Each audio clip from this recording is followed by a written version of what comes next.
I'm Wayne Callan, and you're listening to another ADHD Experts webinar at ADDitude. Today's webinar is sponsored by the Gao School, a college prep co-ed boarding and day school for students grades 6 through 12 with dyslexia and similar-based learning disabilities, also offering a 5-week summer program for campers ages 8 through 16. The URL is www.gao.org. Now, today's webinar is devoted to the many parents and their children struggling with writing at school and at home.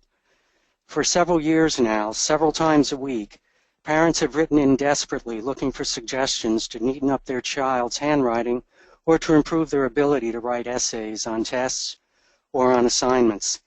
The common refrains are, his handwriting is so sloppy the teacher can't read it, or he doesn't know what to write about or get started on the writing assignment.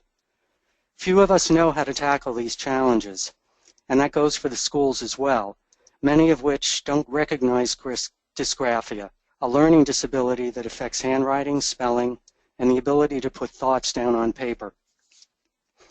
Kendra Wagner, on the other hand, knows all about dysgraphia and writing challenges. She is a reading and writing specialist who is certified in several programs for dyslexia and dysgraphia. She also works with schools to keep everyone up to speed on best practices in literacy. Kendra will give us strategies and approaches today to help children better express themselves. If you're new to our webinars, post your questions on the box at the right on your screen. Kendra will give a presentation, and then she'll take questions for the rest of the time remaining. All of the slides you see today are available for download, as well as the handouts that Kendra put together. There are 2 of them. So I'll turn it over to Kendra now, and thanks for being here. Hey, hello everybody. I am in Seattle, and Wayne mentioned that he gets all these questions, and he's told me that too. What can we do? How can we help our students or our children? And I agreed to do this because I get the same questions.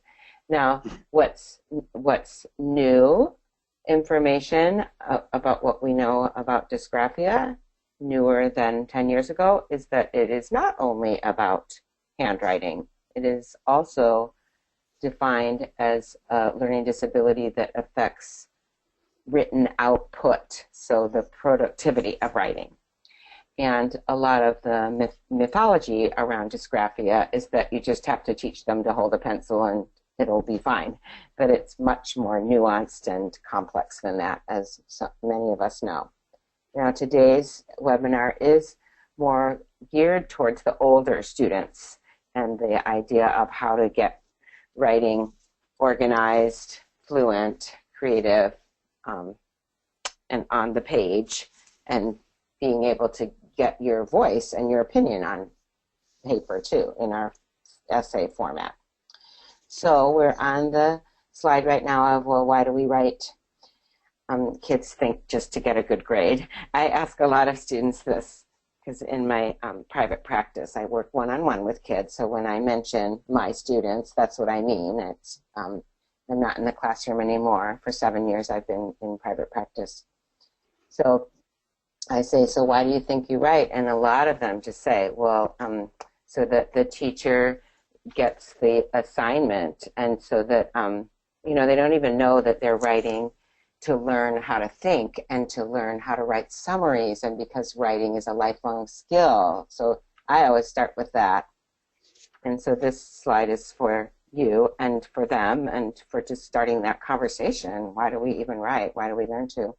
And they also, students also have a misconception that there's only a few careers that require it, like novelists and maybe lawyers, but they don't realize that many careers require writing. So I'm always emphasizing that too, and more in our digital age, you have to be able to write.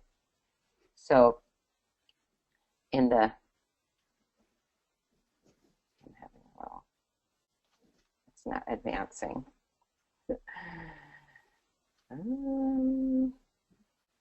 Hang on. Those, yeah, There we go. So now we're in the, well, why is it so complex? Especially compared to reading and math. Why is writing so hard? And most teachers do realize this, but not all of them. They're sometimes mystified, like, but your child is so great at math and reading, but when it's time to write, they struggle so much. I don't understand. Well, especially in an ADD brain, and especially in a dysgraphia brain, it is so much harder to hold all those pieces. So it does become this much more multi-layered process to become proficient in. Because all of these inside your head, this long list of 6 things, are required to be a good writer. So working memory, which we all know ADD children are challenged by, affects writing. So a very large percentage, depending on which researcher you ask, sort of 60 to 90% of every person with ADD struggles with writing because of this. So I wouldn't put this in front of a kid. This is for you to look at this list. But I do talk about their working memory and how it takes more focus than other sports or academic activities in their life. So all of this makes a good writer. Then, of course, there is spelling, which I could do an entire other webinar on, and I do want to address that it is a roadblock, but we just aren't going to dive into that today.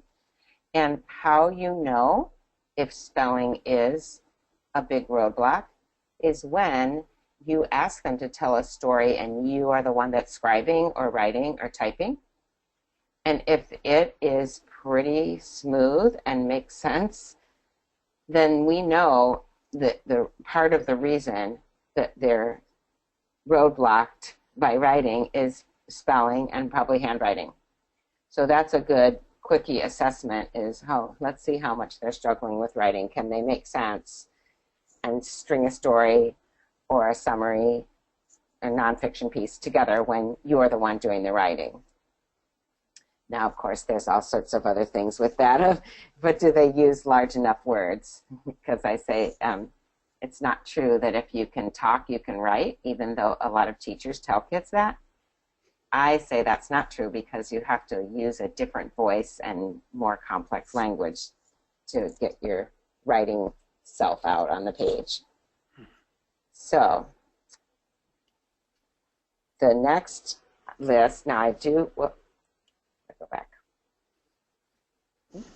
I do cover this with children just out loud all the time. I'm always talking about what is the reader going to see in their head when you write, and does that sentence make sense? So I cover a lot of sentence structure.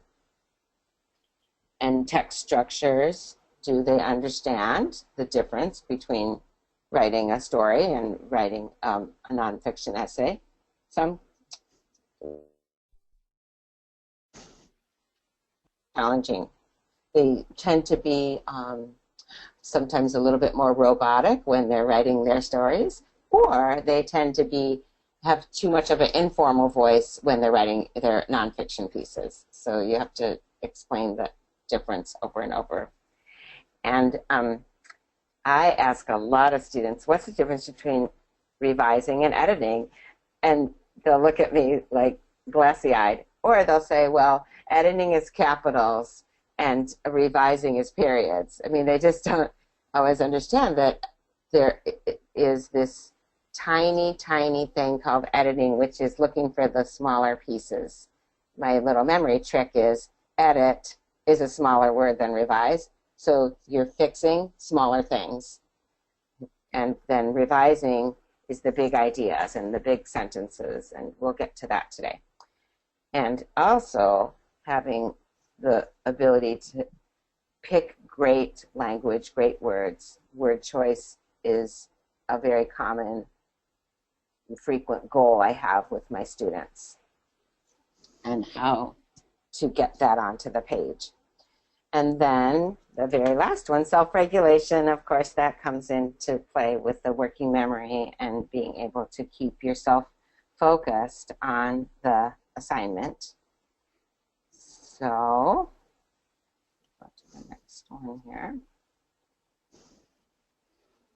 So this is what Wayne had already mentioned, and it is what struggling writers might see in their head is a detailed movie, but it just doesn't always get into the page, and it's our job to figure out what those roadblocks are.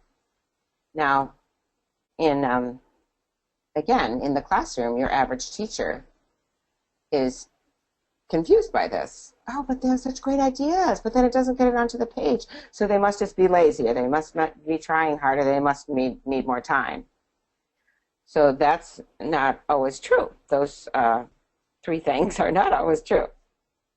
They just need much more scaffolding than your average classroom teacher might have knowledge about or the time to do.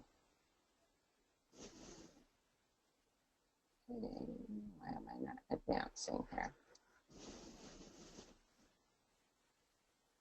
Okay, so we're going to cover mechanics quickly because there is a lot of other information out on the internet, and especially in the ADDitude website, in articles, one that I've written, and some webinars, I believe. But the mechanics is the first roadblock we're going to go through. And this is a technical way of describing what's going on with the fine motor part of handwriting. Very important to get kids writing with a tripod grip. There's a few other options for that besides tripod, but that's the most common and the most the trajectory towards being able to do fluent and fast and effortless writing. So move through there. Many options for pencil grips, but just make sure that it does emphasize the tripod.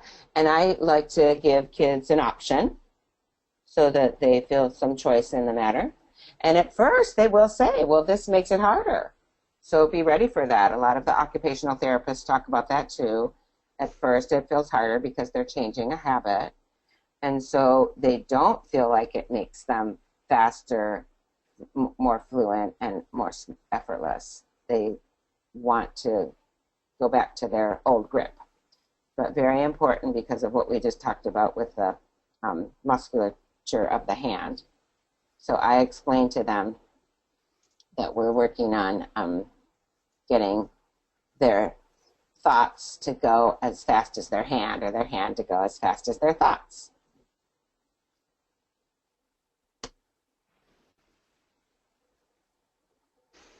I went ahead there. So then there's a whole research base out there about whether to do print versus cursive, and a lot of the dyslexia schools move through both.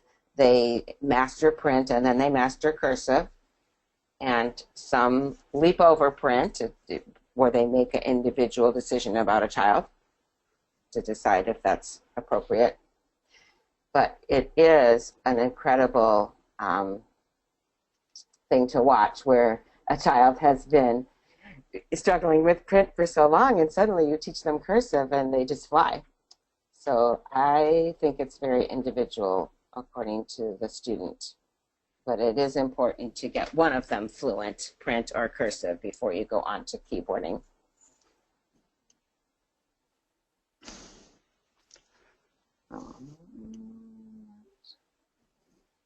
Okay, so these are some other little tools that you may have heard of course, that can help with getting the handwriting easy, effortless. I'm not such a huge fan of this, but a lot of people say it makes a difference. It's a very short-term tool that you would use just for kids who have trouble staying in the lines, because then they can actually have the kinesthetic feel of it. So they actually have a texture to them, these pages. So there's a lot of apps out there. These are my favorites. Handwriting Without Tears and Wet Dry Try are both by the same company. And then Writing Wizard and Letter School and iTrace are just mastery of letters and numbers. Both of them are in there. And you can design it to practice single letters, or let's see, Writing Wizard is the only one that will let you do some short words. And I, of course, have students do that with a stylus so that we're not practicing our forefinger, we're practicing our pencil grip. So the research on intervention with writing starts a lot with sentences. Like you look at the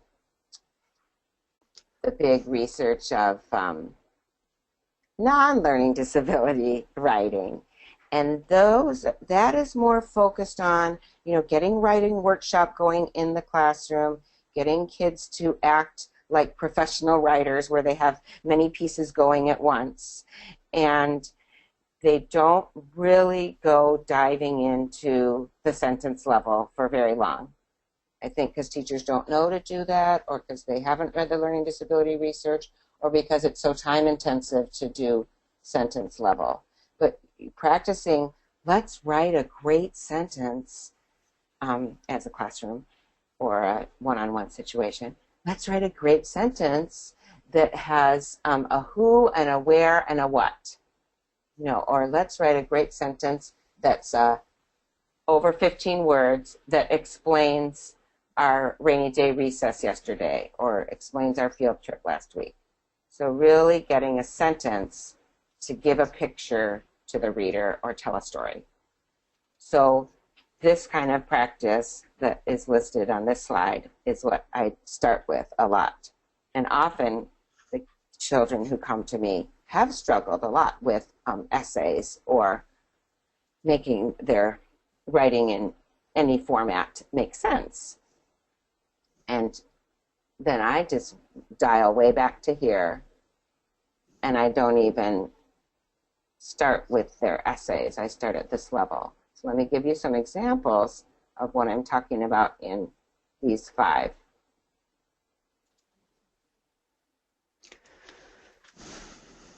Now I'm only pressing it once, but it goes ahead twice sometimes, Wayne. Okay.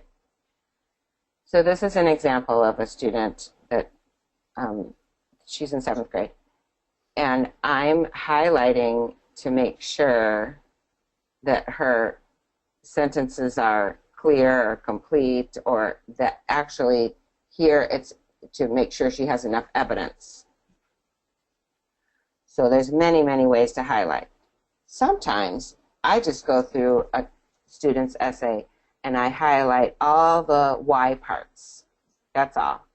It's not about correcting it. It's just, let's see how many whys there are here. And there might be a whole page without any. And if the prompt said, explain why, the prompt from the teacher or from me, then we have some work to do. So another thing I'll look at in just the sentence level is let's look and see how many sentences have strong verbs. I'm not even looking at the whole essay. I'm just looking sentence by sentence with them. Let's see how many, if they're middle schoolers, are complex or compound sentences. So I'm making sure that each sentence has a reason for being there, has some grammatical correctness, and whatever our goals are, it might be, it has an introductory phrase, or we know how to put a prepositional phrase in there, or we are working on having strong verbs. So this is an adaptation that I have made myself from Landmark School. So in your handout, towards the end, not the slides, but the handout, there is a list of books, and 2 of them are from the Landmark School. And the Landmark School spends a lot of time doing these kind of sentences before they go into paragraphs and essays. So this is just one of my many that I do with children. I have some different ones that have an adjective or that have a different phrasing at the end here.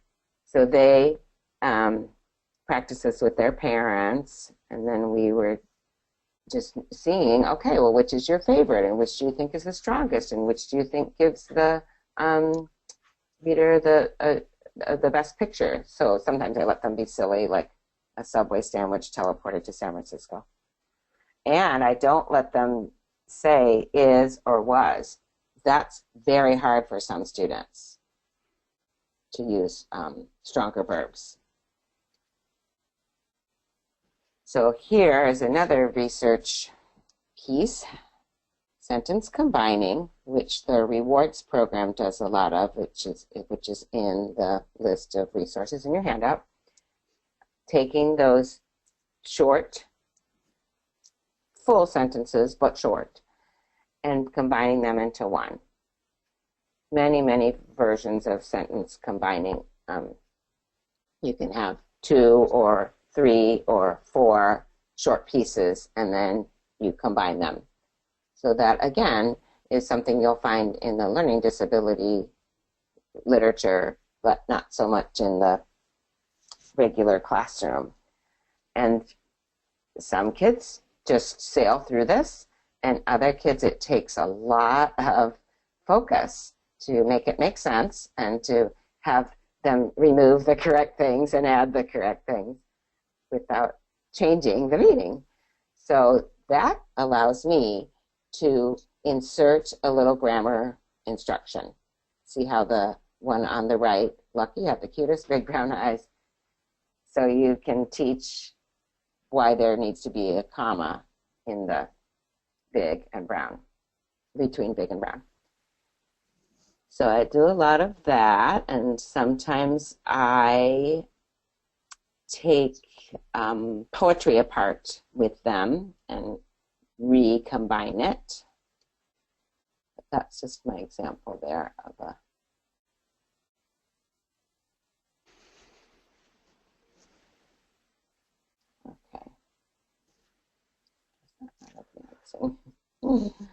okay.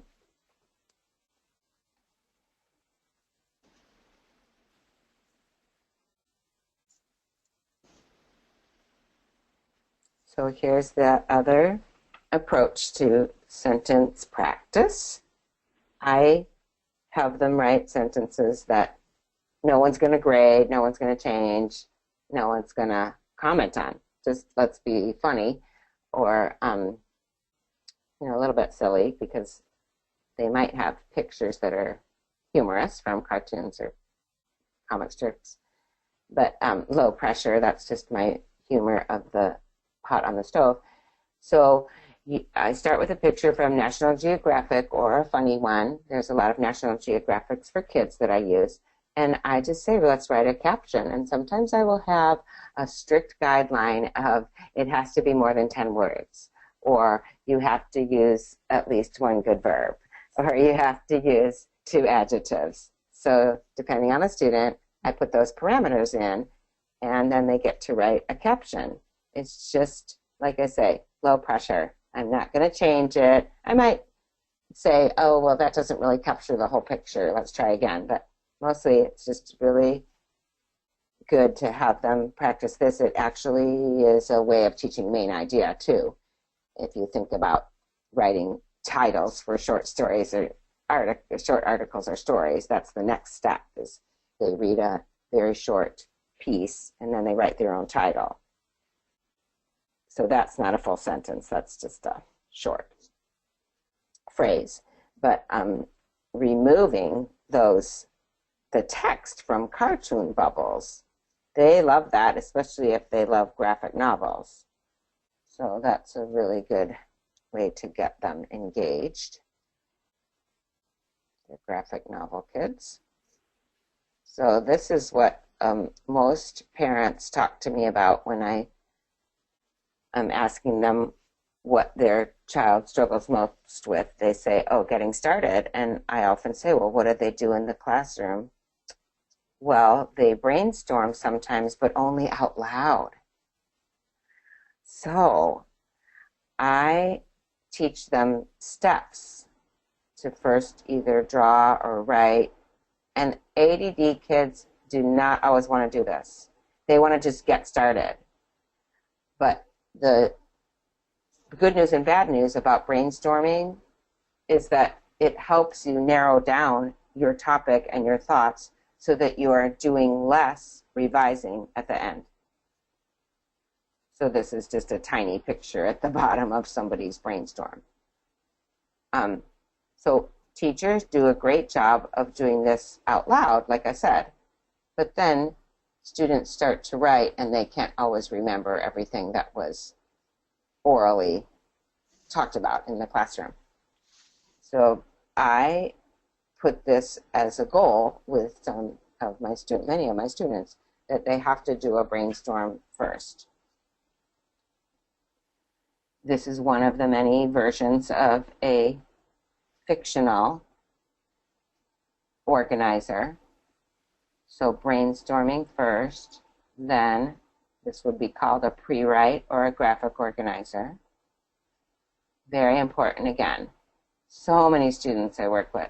So what are you working on in school? Because my time with them isn't all one-on-one working on schoolwork, but I do address it and I do spend some of our session.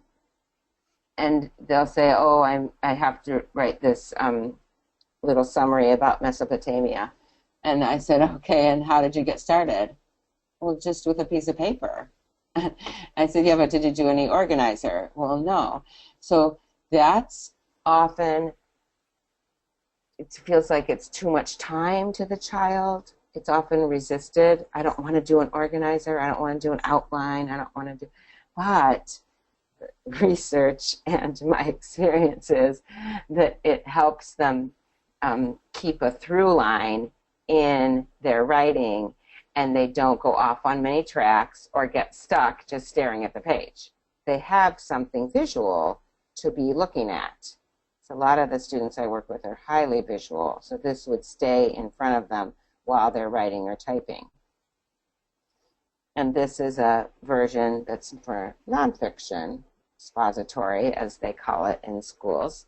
And the essay outline is usually very much like this. Sometimes the attention getter isn't there. Sometimes the thesis is just called my topic. This is a middle school friendly or high school friendly one. And again, good teachers will have students fill this out first, and then they get a grade on this, or they revise this. The teacher looks at it and makes sure that this is going to be the springboard that will work. If there's glaring omissions or way too much in one of the boxes, then the teacher can help them. And then again, this stays in front of them while they write the rest of their paper. So this is still all in the getting started. We haven't even started our draft yet, right? And then this can be partial sentences. You don't have to write full sentences in here. So this can be for mostly nonfiction, but even a story level. So now we get to drafting.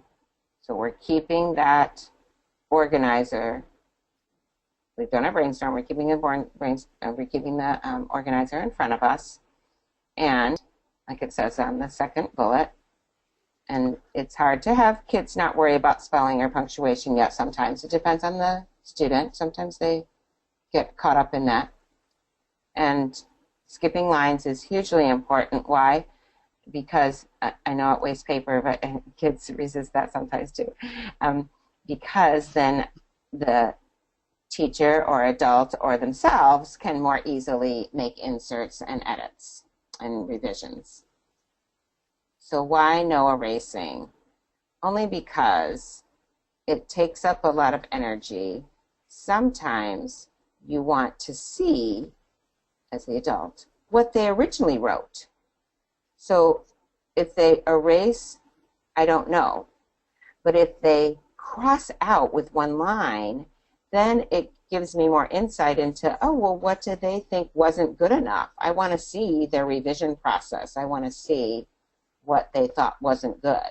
Because sometimes it's actually got some great words to use. So I say, wait, let's not take this whole crossed out part out. Let's use some of it. And every IEP and article you read about learning disabilities and dysgraphia, it all says break down the process. So that's what I've been doing so far, is talking about working at the sentence level, making sure they break it down into an organizer. But then once we're starting, how do we keep breaking it down? Well, there's one program you may have heard of called Step Up to Writing. So this is a color coding program. It doesn't go like step by step, like you don't take the program and go day 1, day 2, day 3. It's more of just a framework to use. So I do a lot of this once we've started to do the draft, of making sure with highlighters that we are using all of the components of a nonfiction piece of writing. So when we're starting to teach paragraphing, this is listed in the back of your handout again, Step Up to Writing. So I do a lot of that. And again, with our visual kids who are very visual, then we definitely want them to use their strength. And this makes it very clear to them. This is an example of a report that's given on elephants.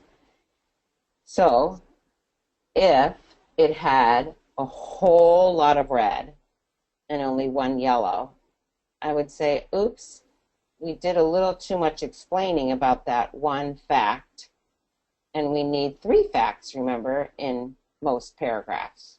So the 3 big facts are large animals like elephants head to rivers to cool off and clean up. That's one. The next one is a couple sentences later, the big fact. Smaller animals like rabbits also take time to clean. Finally, little creatures like birds enjoy bathing in puddles. So I'll take a highlighter or a colored pencil with them and go through to make sure that they have these 3 facts that I just read out loud that make sense reading them alone.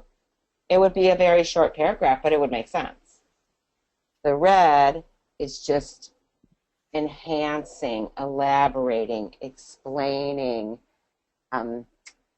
giving examples. There's all these E words I use with them, giving events.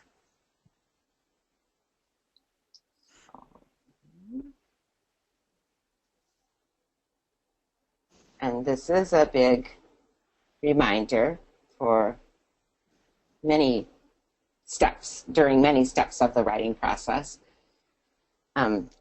Teachers use this often to do show, don't tell. I say to you, it's like using a zoom lens. Some teachers say there's a seed and then there's a watermelon. So different metaphors that they use. So the room was a mess. I say, where's the picture in your head? And they sometimes even will say, well, the TV room. And I say, see, we don't know where that is. So again, I'm taking this and working with it as an examination of what makes it better. You know, why is this one better? And well, let's see. I see 3 adjectives and there's none in the first sentence. I would hope they say that. And then pushed my way into the bedroom. Good verb. And then we also know it's a bedroom, not just a room. So this is an example of how I might highlight it. The telling sentence, the boy was very frightened. I always say, you know, that's true. and it's accurate and it's a full sentence, if it's theirs, you know, yeah, that's great. And frightened is a great adjective. I always start with the positive, yay. Let's see how we can make this into 2 sentences and add more show, don't tell. So big goal of a lot of my students. It looks a little different when you're doing show, don't tell in a essay, but you still want to do like your average persuasive essay or factual report. You still want to do show, don't tell, definitely. So I talk a lot about those phrases in the little box, how phrase, why phrase, where phrase. That's my terminology, but it's also known as just a prepositional phrase. Sometimes I use it interchangeably, but when I'm first introducing it, I just talk about the how and why and where. And then a show, don't tell issue is that many students rely on that word things. There's a lot of stuff I know about hockey, is one kid wrote last week. So that is another hurdle to get over for some. How can we say that without using the word things? So sometimes I let them use a thesaurus, but often a thesaurus is overwhelming because there are only a few words in that long list that would really fit as a replacement. So mostly this just comes out of a conversation. And then getting past the I'm done. Kids just want to be done, right? And they're kind of shocked when I tell them that their favorite author actually goes through a lot of revisions before they publish their book. So this is what I say you need to do. You have to do one of these things, maybe 2. This is their checklist for revising. Famous authors, J.K. Rowling does this when she's writing a book. They're pleasantly shocked. Really? So when they're resisting, they're revising, I put this in front of them and tell them, okay, at least do 2 of those bullets. You have to do at least 2. So that's a very helpful aid, and it's in your handout.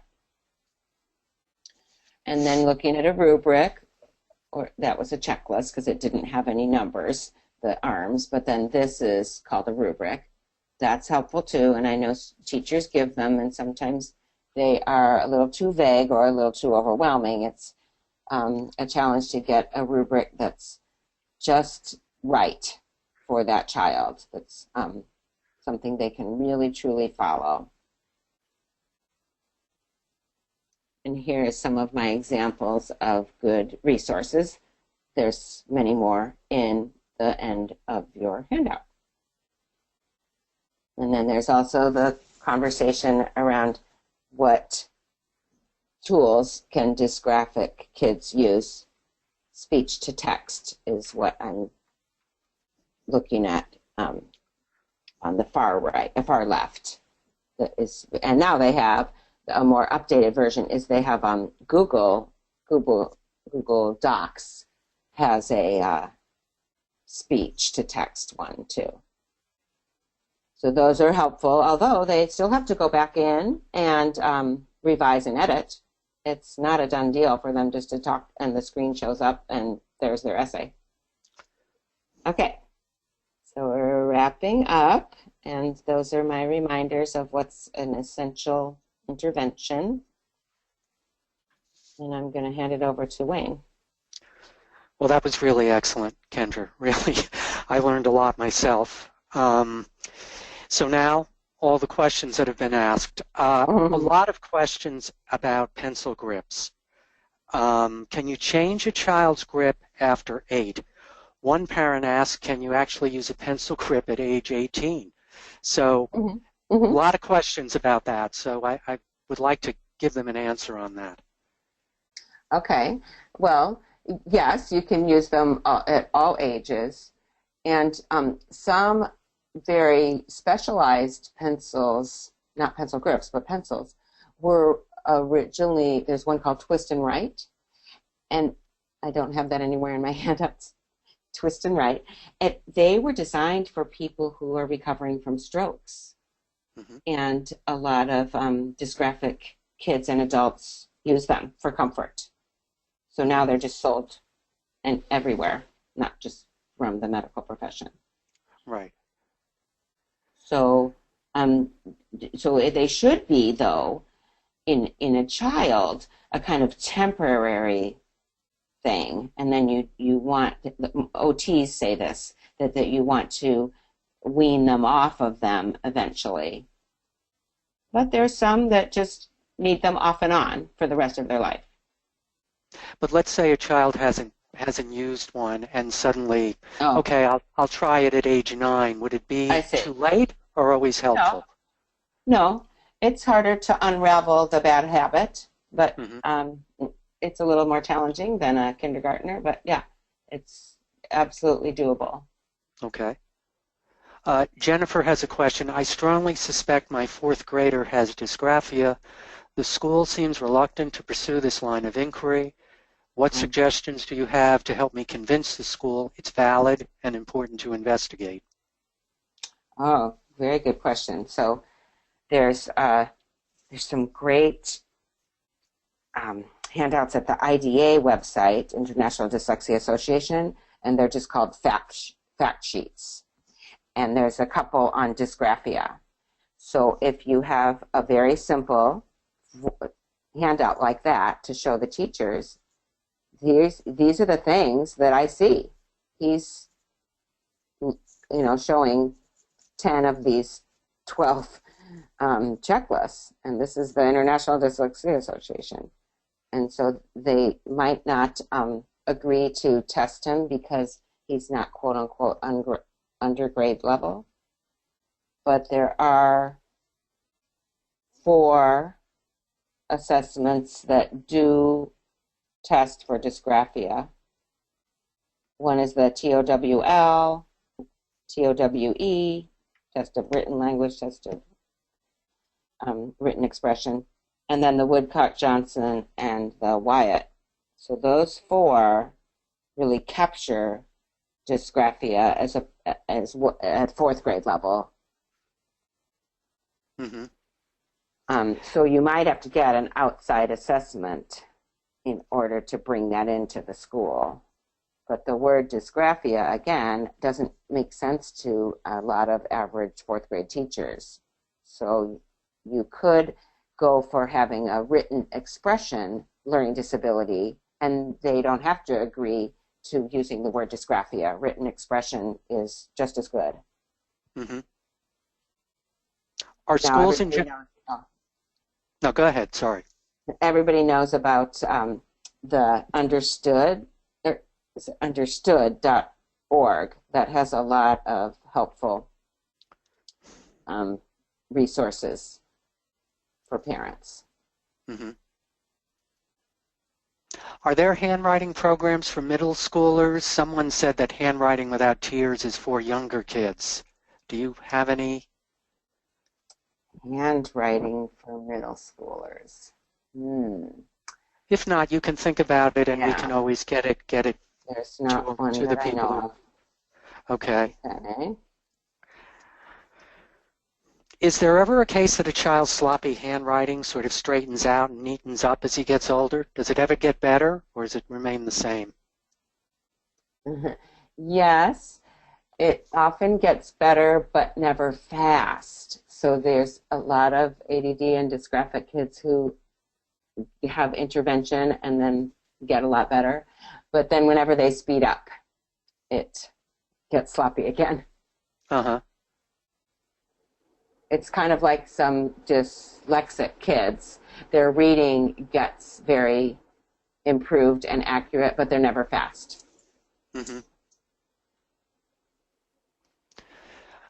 Patricia has a question. How can I help our 12-year-old improve spelling? She is in middle school and writing the same word 10 times every time she makes an error.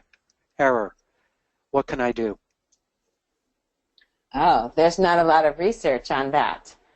Writing them over and over. So, well, how would there's something to do. There's some what kind of multisensory work is she doing? You know, every spelling intervention for dysgraphia or dyslexic kids has to do with, you know, writing in the air or writing it on a table or making sure that there's some multisensory component also, or doing the word that she continues to misspell, writing it, and then putting a box around the section that she keeps misspelling. So that's the only part of the word that needs attention, is the one that she keeps misspelling. Mm-hmm. So that's something she could email me, and I can send her a couple little handouts on tips for spelling practice. Uh-huh. How can a parent recognize the budding signs of dysgraphia in, let's say, a 3 or 4-year-old? Is there anything to look for? Yes, and because at that point there's going to be drawing more than writing their name. And so how are they with two things, comfort and effortless in holding any kind of writing instrument or crayon, and then stamina too. Can they take their time with a drawing? Sometimes if they aren't willing to sit with it, that can be a little bit of a marker for dysgraphia. Mm-hmm. Another parent asked, my daughter's fine motor skills are weak. What would be some good exercises to strengthen them? How old is she? 7. Oh, so that's a good chopstick one. This is not in my handout. So take a long chopstick and you hold it like you would a pencil, and you have it be parallel to the ground, horizontal. And you just walk down and up that chopstick, very light grip, with the same grip that you use, that you have a pencil for. Mm-hmm. So there's that, which emphasizes not using those other two, ring finger and pinky finger. Those shouldn't touch the chopstick. And then there's a lot of tools for, you know, hand strengthening that are like stress balls. Those are very good. Mm-hmm. And also putting your hand down flat onto a washcloth or towel and gripping it into a fist. So you're starting flat with all of your 5 fingers flat against the washcloth and then pulling it up. That is really good for all of your hand strengthening. Mm-hmm. And that can become a game with her. Yeah, that sounds good. When you refer to the tripod grip, a couple of people asked, they just wanted to know exactly what 3 fingers were being used. I know you had a photo, but I just want to clarify that. Oh, good. So it is the thumb, the pointer finger, and the middle finger. Mm-hmm. And usually it's emphasized that the middle finger is resting lightly on the far side, so of the instrument. Oh, okay. Okay. Because you don't want to use a lot of wrist muscle to write. That's part of what makes kids want to stop. Is if their grip is too tight, mm-hmm. then their wrist muscles are being used. I see. And instead, it should be mostly in the cross of your hand, in your metatarsals. Those muscles should be being used. Mm-hmm.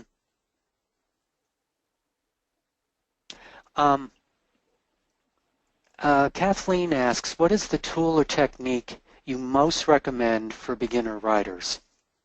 I know that's general, but I think, is there any way to get into a good habit of writing right from the beginning? I guess that's what she's asking. Oh, yeah. So Like a kindergartner, you mean, or a first grader? She didn't give it age 7, Oh, that's a but good age, because I would say not until 7 to do, if you have the time, a story that you write a sentence and then they write a sentence, but it's all the same story. So you hand the page over. It's just the same idea as shared reading. Okay, I'm going to read a page, then you read a page. But this is, we're going to create a story, and you're taking away some of the, fine motor for them and spelling and all that. So you do one sentence that they think of and another sentence. They think of the whole story. Or you can do it like popcorn, where they think of a sentence and then your idea is the next sentence. So it can be either their entire ideas of creativity, or you can make a story that is both of your ideas. But the trading off is an excellent way to have them see how powerful their writing can be. You can keep working on it for several nights. So that's one way, because a 7-year-old would be overwhelmed by, okay, every night you're going to write in a journal. That's a little much for a 7-year-old. right. But you can also do, let's write a sentence about what you did today and give me 2 of the most important things in that sentence. So it's kind of a game or a challenge.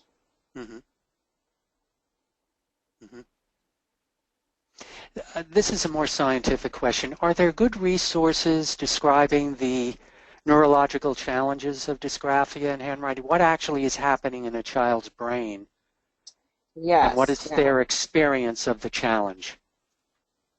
Well, the woman that did all of that research pretty much is Virginia Berninger. Could you at spell the that? University of Washington. So it's BERNINGER.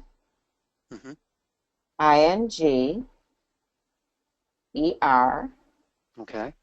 And she has a book on dyslexia and dysgraphia. That's in the title. And then she has a lot of research. And then the other person who's done that research is Sally Shaywitz in Yale, who has done a lot of the MRI work. And she has the book called Overcoming Dyslexia. And then she also has a big website, Yale, the study of dyslexia or something. You can find it by searching her, Shaywitz. And that's SHAYWITZ? Okay. One element, and I guess this has to do with more the physical act of handwriting, what role does an occupational therapist play? One parent asked, my daughter's been struggling with handwriting since she was 4. She's 9 now. Is it too late to meet with an occupational therapist to work on this? No. Most occupational therapists will take all ages. Sometimes it's harder to get them to do their sort of homework that the occupational therapist will give them because they're older, because that's essential. You don't want to go daily to the occupational therapist.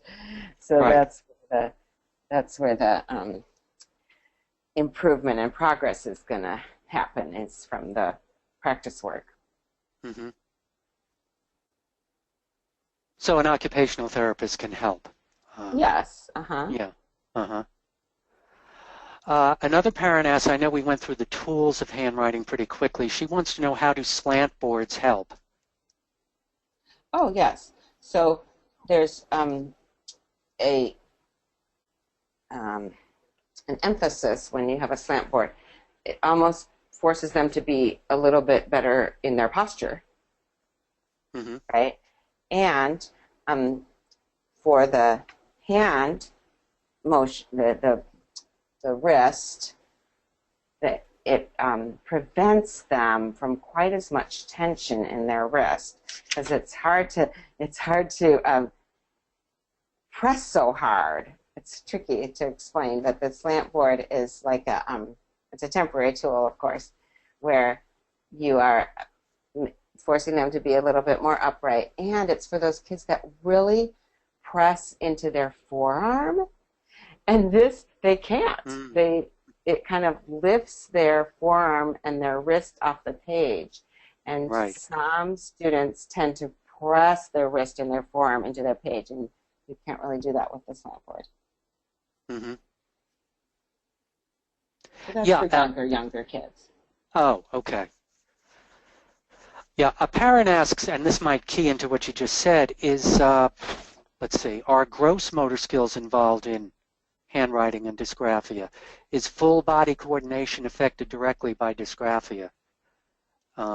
There's some research on that where getting your body ready means, that you do some jumping jacks or you do some cross-lateral or, movements where you're crossing the midline of the body. And so you're getting your brain ready. Yeah, there's some good research on that being a component, not a huge factor, but a component where a lot of kids who have trouble with gross motor and coordinating their movements, then it's almost like you have to handle that first, address that first, before you're expecting the fine motor to come. Mm-hmm.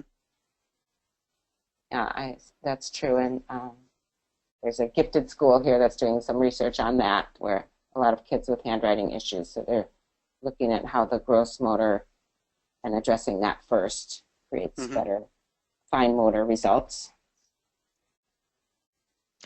Just one last quick question, because we're coming to the end of the hour, but a parent asked, my daughter's processing speed is so fast that her fingers can't keep up, and she makes typos. Oh. Would she be able to use shorthand when taking notes? I mean, this really doesn't address handwriting per se as much as getting through a class. Yeah, that's another skill.